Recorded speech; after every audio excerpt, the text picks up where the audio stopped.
Notes from a graduate course in 20th century political history from the year 2511. Excerpt of a quote from the preface to the textbook to the course. Whose game was empires and whose stakes were thrones.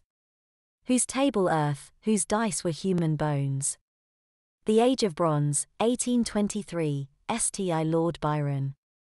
Idi Amin created a tribally based government of supporters in Uganda who relished annihilating other tribes in their country.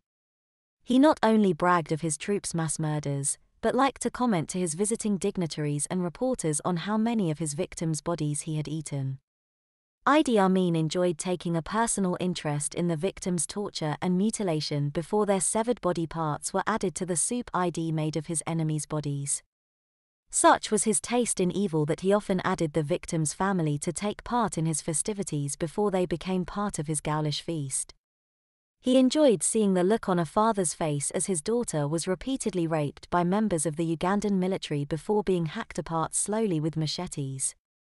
The agony of a father watching his sons and daughters being violated and destroyed added savor to the stew he consumed with his troops later in the evening.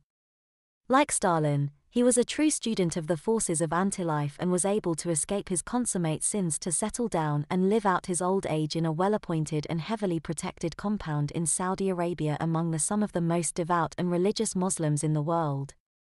Pol Pot's regime in Cambodia was more democratic. They merely wanted to eliminate anyone who was literate.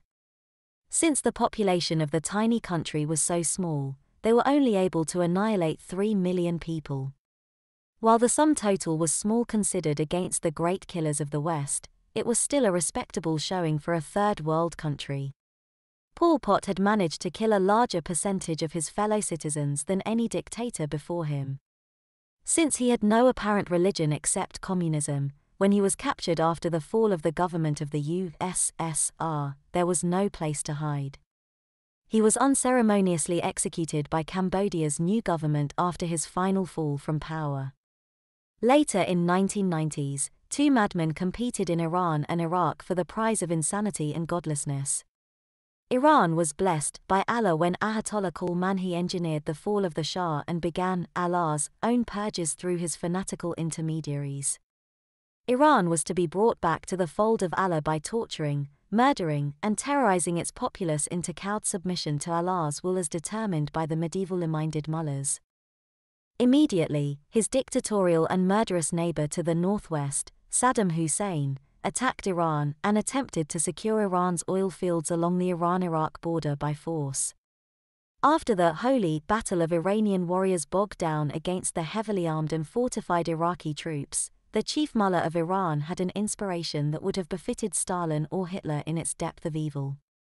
In a grand gesture of defiance of the commandment of loving kindness towards children demanded by the Holy Quran, Ayatollah Khamenei sent human waves of thirsty 15-year-old boys dressed in rags and armed with sticks against Iraqi machine guns and tanks.